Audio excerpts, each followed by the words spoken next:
Heather. I know we did a number of sessions a while back, and I would love to understand what it is that brought you around to this work. What was the thing that was bothering you when you came to it? Um, Goodness, I don't even remember what got us started on this. I'm going to say not feeling completely connected Mm-hmm. to my energy and abilities.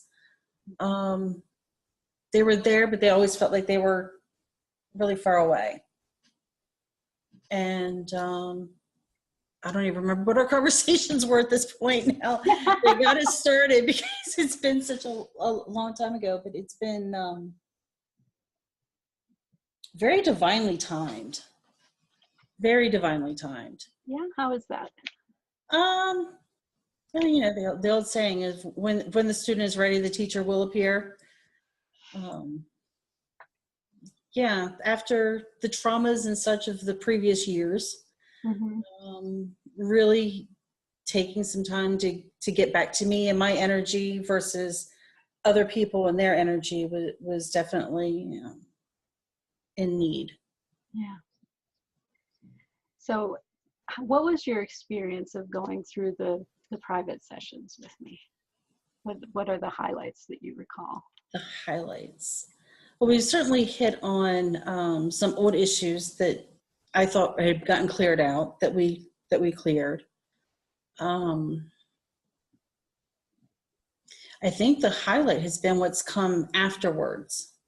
I know when we Tell were me a little bit about the afterwards. Yeah, well, when we were working together, I was going through a couple of moves and the transitions of adjusting to life without my mom. And not only for me, but for what that meant for my dad and his life going forward. And as an only child, I got all of the things. So not only having to learn how to do this without my mom, but also my family structure was just gone. Yeah. And that's all I'd ever known. And so there were lots of transitions happening while we were also going through our work. And as we wrapped up, I think it was end of November, beginning of December of last year. Right. Yeah. I realized I needed to stop taking in new things, new modalities, new tools, like just stop. Hold on. Yes, learning is good and wonderful and great and all that. But yes. now we need to let everything kind of fall into place. We kicked up a lot of dust. Now we need to let the dust settle. So I vowed in this year to not undergo any new energy working anythings. I did redo my Reiki certification March-ish. Like I started it in December on a holiday sale kind of thing, but it took me a couple of months to go through it again. And it was definitely a much more powerful experience in connecting with Reiki energy and healing. And that's been great. The other things that have happened, I've cleared out all kinds of people, expectations. I don't want to say programs that were implemented, but you know, that whole mentalities that has set in over time. Yeah, the whole subconscious crap comes up and sabotages you. All that I should be doing this, or I should have reached this stage in life, or if I'm not getting up at 4 o'clock in the morning, then I'm a horrible person. And like all of that stuff has gotten cleared away. I've had a lot of ideas over the last couple of years about things that I could do for a business, but they always felt very disjointed and very scattered. Yeah. And as I was going through allowing this integration process and the dust from the moves and the holidays and got to about the middle of March, and I'm like, I'm not getting anything done because there's just so much random things that are coming at me every day. And so I decided to take the whole month of April, and any dust that was not yet settled or anything that had not yet been addressed in any way was getting taken care of. Just sweep it out. Just sweep it out. I mean, from reorganizing my bookshelves and my office space and my workspace to clearing out my mom's old electronic devices that, what do you do with somebody's old laptop when it's not really good enough to sell? All the pictures are on it, but you have to actually go through it and go through that process of cleaning it out and figuring out what you're doing with all this stuff. My dad and his lady friend have bought a house together. Very nice. Selling both of their homes right at the 1-year mark after their spouses passed. And that's been interesting to accept. And again, back to that whole family dynamic has changed so much. Yeah. But he's happy, and he's not calling me 15 times a day for things, so I can deal with this. Yeah, that's a good thing. It really is. And I seem to recall that the father relationship was something we worked on quite a bit. We did. And it needed boundaries that were never put in place between his money stories internally and then his perception of the things that I have done in the past. He's definitely seeing me much more as an adult than an older child that needs his intervention all the time, if you will. My daughter just finished her junior year of college. She's going to graduate in 4 years. And that in and of itself is a big thing because kids are getting stuck in that 5 and 6 year plan these days.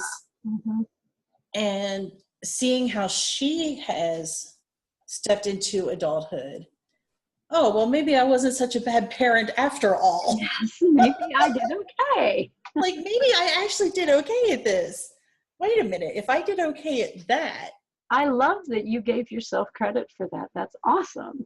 I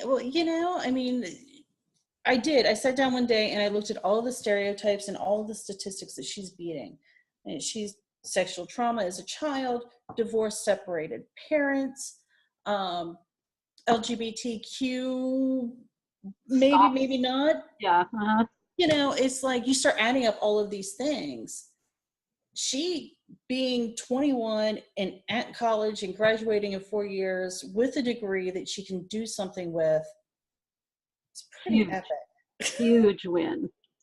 You get gold star mama points there. And it's just been the last couple of months that I've really been in that exhale of, you know what, even if she wanted to drop out of college right now, not that I'm like her senior year is not all that you're calling that in, yes. No. Like she's like she planned out her academics so well that her entire senior year is all electives. Oh, wonderful. In her capstone course. Like, hello, that's the dream of any college senior, is to be able to really just play their senior, and she's doing it. She and her boyfriend moved in together he moved in with her back at the beginning of the school year last year. And they've made it through all of those, oh wait, now we actually live together trials. Yes. That's always interesting. It is, especially there's some differences socioeconomically between our family and his family, which, not a big deal. Yeah. But they both deal with money very, very differently. So it's been, so looking back on what's happened since we started working together and what was going on before we started working together, what would you credit are the things that you got out of our work that really allowed you to step into this? I think some perspective, definitely. But there's something intangible to try and describe as to what has happened the last, 6 months now since we kind of wrapped up. I don't know how to describe this feeling. All I can say is that it's energy flowing through my body. And some days I get very, very light, fluid. I mean, it feels like waves just coming through my body on a regular basis. And some days there's more, and some days there's less. Right now, there's a whole lot. And as I went like this, it just went. Like, okay. I know I'm not crazy. I know this is actually a thing and this is how this is supposed to work. And I know that I wanted it for a very long time and I'm glad to have it. Um, it's, And how do you feel about your gifts and abilities now? Are you connected? I'm definitely connected. I'm definitely starting to explore more gifts. They're definitely showing up. And of course, you know, we all say it never happens the way you have it imagined in your mind. It, Exactly.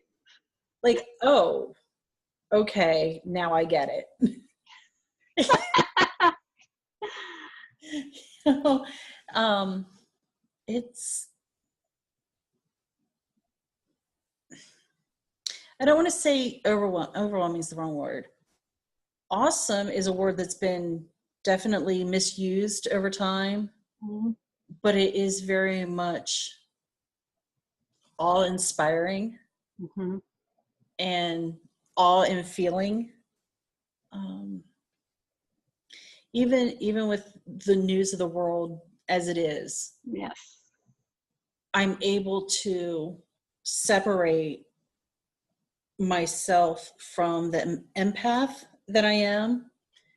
And my empath can be outraged and hurting and crying, but it doesn't necessarily mean that I am spending my days that way. Yes, you haven't been hijacked by it.